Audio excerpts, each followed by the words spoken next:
Hi everyone, this is Eliza. Welcome back to Eliza's Bookshelf, or welcome if you're new. Today I want to go over my November TBR.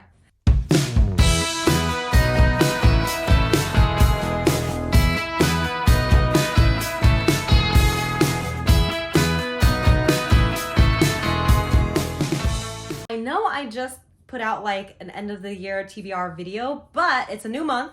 It's a new mood. I'm just gonna talk about a couple of books that I definitely want to read this month, and then the rest, I'm just gonna like mood read and kind of check off some boxes. So I recently participated in the Thrill Till Halloween readathon, and it just got me into the biggest like mystery thriller mood again.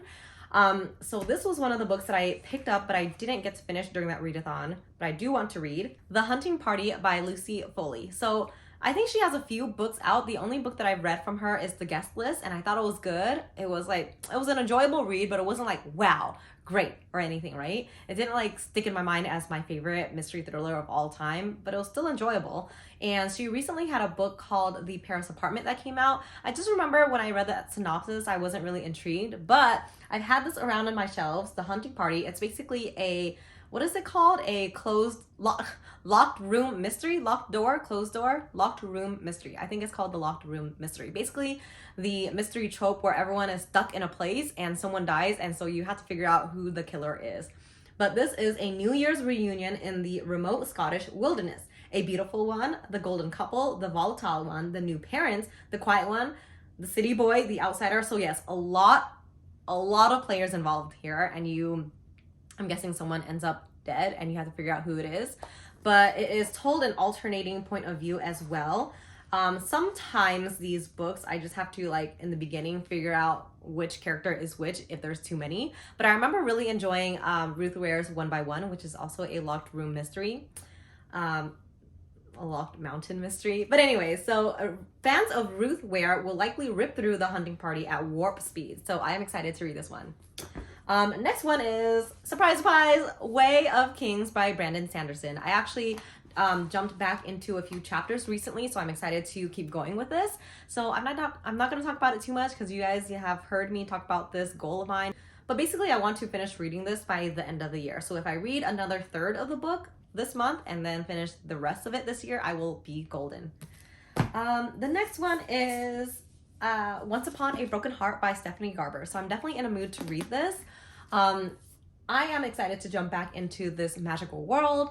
Very whimsical, very like trickery too. Very trickery type of vibe too. But I'm excited to delve into Jax's story. And once I finish this, I am going to message Miriam.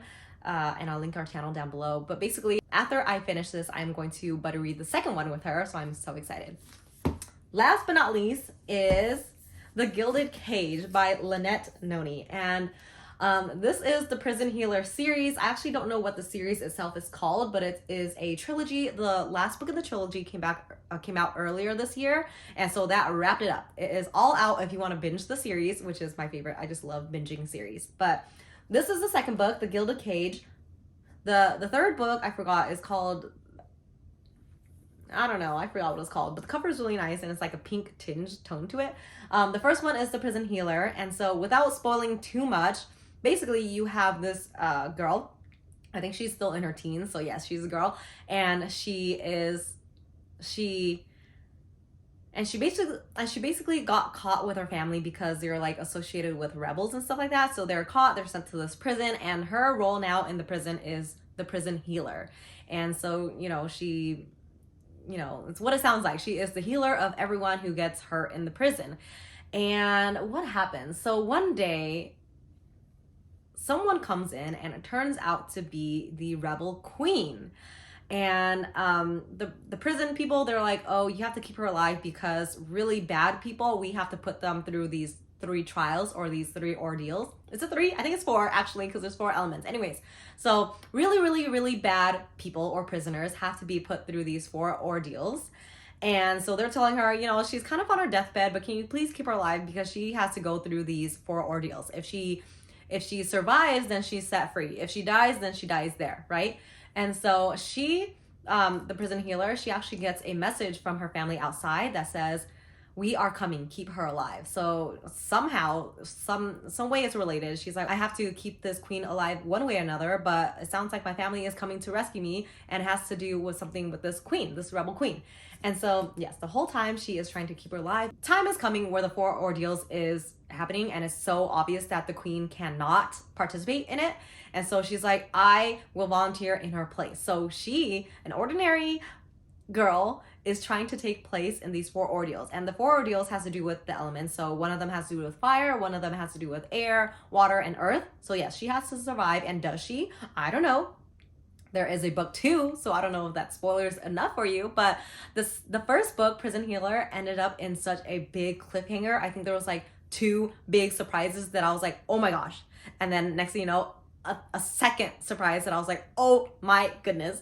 And so yes, it did end up in a cliffhanger. I'm so happy that I don't have to wait like a year to continue the story, but I am very intrigued. I am excited to see where it ends up from there. I do know some people did not like the Prison Healer, but I loved it so much. And I actually bought it for one of my coworkers too, hoping that she'll like it as well.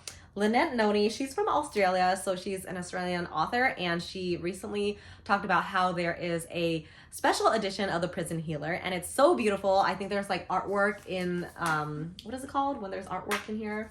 On the end pages. So there's like artwork, there's like prints in the cover and everything too. So it's very beautiful. If you love the Prison Healer, take a look at that. I think it's like $40 Australian dollars, which is our equivalent to 25. I don't know why I looked it up, because it doesn't matter, because it's not available to me.